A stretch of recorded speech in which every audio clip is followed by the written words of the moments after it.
walk 1,000 miles to fall down at your door.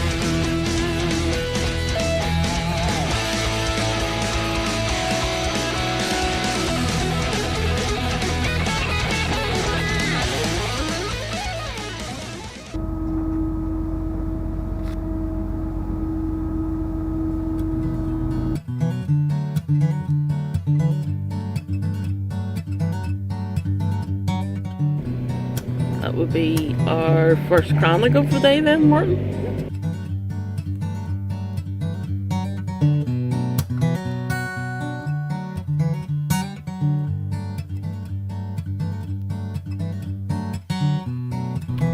Rush hour in Mull is the local Highland cows in their natural habitat on the main road to Iona. It's not main road, it's the only road. Hello? Hello? Oh, and they're up in the trees, having a scratch in the main road. Oh, there's a beauty coming up the road too. Oh wow! Oh, look at her coming, she is beautiful.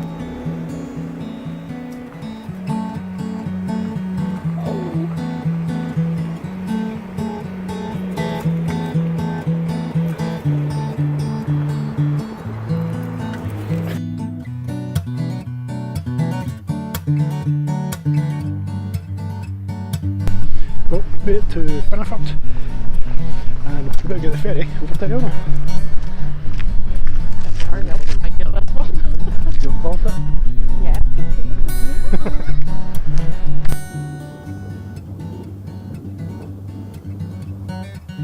Ta-da! Slight change of plan. We were going to get that ferry, but apparently there weren't enough people getting the ferry to want to put the ferry on, so they've said it's going to be 45 minutes to the next one. So we'll pop down to Fionnphort Beach because it's got a rock. Big rock. A rock. Nothing particularly special about the rock. I didn't stab you in the eye with the camera.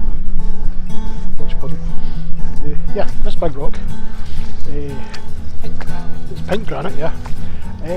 Don't know how long it's been here, but to do with the quarrying in this whole area, because obviously the pink granite came from here, they decided to try and blow it up and break it down. And first attempt managed to crack it, and then there were a couple of attempts that were completely unsuccessful, and the rock's still here with a big crack in it. But this pink granite is used all over the world. It's been shipped. There's a lot of the famous places in London have pink granite From here. from Mull, and they were so successful at their quarrying of the granite there, they were able to like get slabs 50 metres in length, Using chisels. chisels, and I showed you some of the Oh, stuff. the feathers and Yeah, things, whatever they're called. Yeah, Yeah. those things, yeah. yeah, in the museum in Mull we saw. Yeah. But I know America received quite a lot of Mull pink granite. They only had small bits that were only 5 metres long. See, I thought like America would have had their own. Like they wouldn't have had to ship it from here. Here's obviously better. Alright. You're taking pictures of seaweed, aren't you? I've got the lens on. Ah. It's actually quite amazing because the granite's not pink. It's pink over there. Aye, from a distance. It's so many different colours. You're going to get wet feet. Cool. Wet feet will dry. And wet Phones don't. phones will eventually dry. Okay, ho. This is why we don't have nice things. Sandy lenses, that's a different thing. There's an oyster catcher. There's two. There's a surprise. In fact, there's another two. I like oyster catchers. Yeah, the Bill Oddie of oyster catchers. Yeah, Just proper oyster Bill Oddie need. catcher. I know other birds like seagulls and stuff. No such thing as a seagull. We've had that Those are the conversation. herring gulls. Izzy, your 10-year-old, will tell you all about seagulls and they're non-existent. Okay. Julie's been dying to get to Iona for a while. Second attempt. Still haven't quite made it yet. That's the ferry we're getting. That's Iona. This is some of the pink granite we've been mentioning. As you can probably see why it gets its name. Kind of obvious. A beautiful wee beach.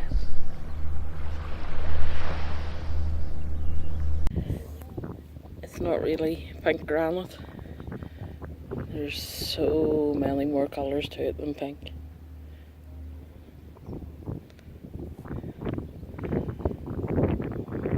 What are you doing? The marble rock's not very comfortable to sit on. Granite? I think I've strained my straddle. It's granite. I don't care, I'll still strain my straddle.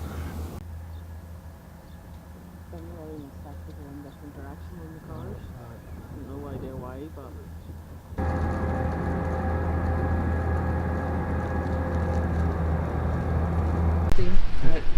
This is Martyrs Bay. No, because this is Martyrs Bay. And Julie's got a story about this one, haven't you, Julie? I've done the story, thanks. Julie's told a story about this one, which will come just after this clip. This is Martyrs Bay on Iona. As you can see, there's the ferry. It's just beside the ferry, 2-minute walk. Called Martyrs Bay because 68 monks were brutally murdered here when the Vikings came to land, and the monks decided that they didn't want to leave this beautiful island.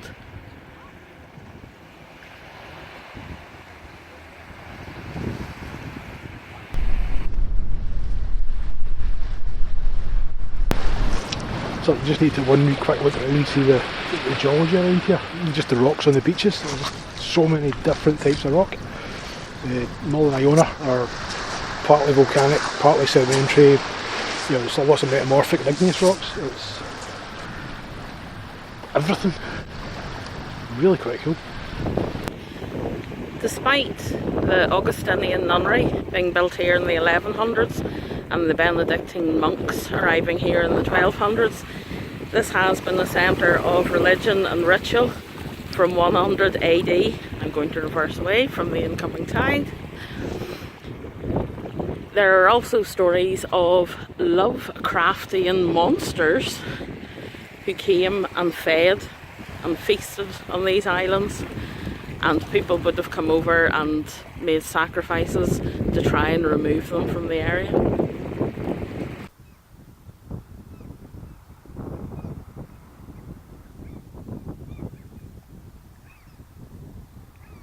There's also a story of a clergyman who visited Iona in the 1940s and nearly drowned as he walked from the ferry to the abbey.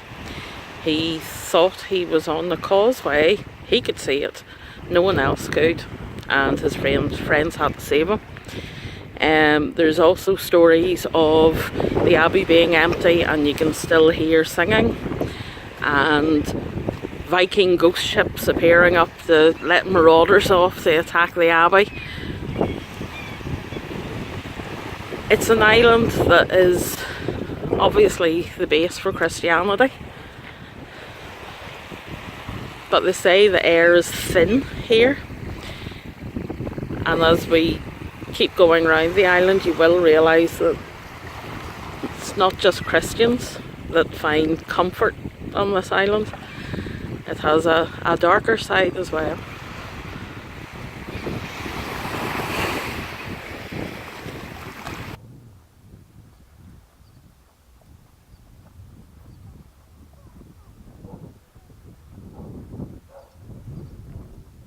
We're now at the ruined nunnery on Iona. It's being restored at the moment, so that's a scaffolding and stuff. No doubt Julie have lots to say about this as well. Sure. So this is the Augustinian Nunnery on Iona. Built in the 1100s. Series of small rooms, since central heating wasn't really a thing. A lot of the nuns here came from well-to-do families, and the nunnery in its time served as a refuge for illegitimate children, displaced women, just anyone that needed that wee bit of extra help.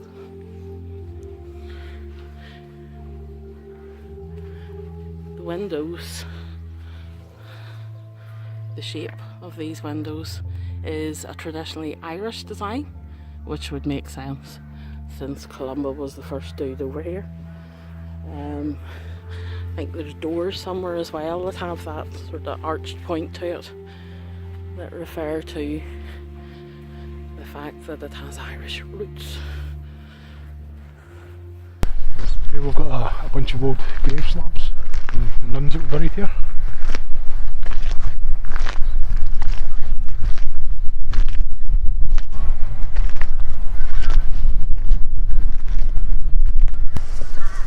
There's actually quite a lot remaining of it. I thought it was going to be, just a couple of walls and a window, but it's actually quite intact. There is the old primary school over the wall. The housing of it in earlier years would have been used for more well-to-do families, for their daughters to come here, really as a pilgrimage to the island. But it really is quite stunning. A wee bit of scaffolding up, but we can't complain because we don't want it to fall down. Look at those windows.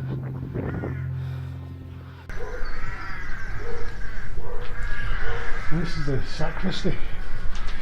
It looks like a grave slab on the floor, but there's nothing saying whose it is or what it's for. Look at that window over here. This is St Ronan's Church. This is the church that was used by the locals. Obviously not anymore, because it's got no roof. St Ronan's Chapel is obviously used for storage at the minute, but if you look right at the back wall there are original pieces of the stone that form Iona, and I see some new pieces of marble where obviously when they restore they'll get put into place.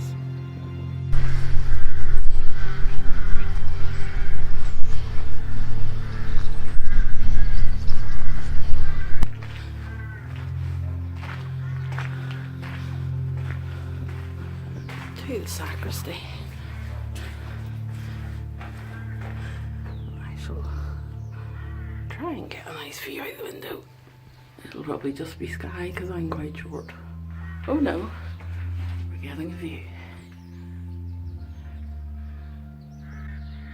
It has a really gorgeous vaulted ceiling as well.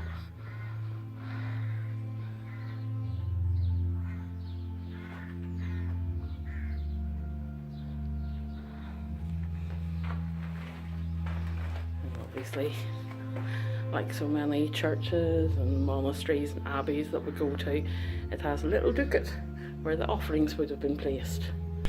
This section here, this was the refectory where the nuns would have eaten. The section I'm in just now is the cloister, well, what's left of it. There would have been roof all the way around the outside of this.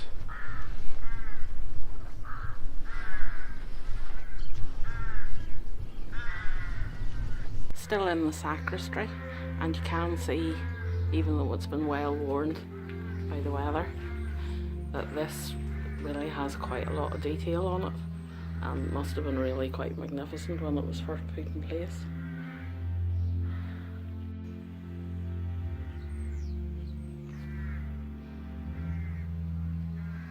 Just hear those crows. And here outside St Ronan's Chapel we have the graves of the nuns and a little memorial for someone who did a little restorative work here. Here we have more graves from the nuns. Some of them actually have quite high relief on them, though like I said, with a lot of the ladies coming from quite well-to-do families, I imagine their families got the headstones made. This is a part of the abbey where Christian and pagan beginnings are intertwined. This is a sheen in a gig, her legs open over the window. They say she was used to ward off evil, but could also have been used for female empowerment.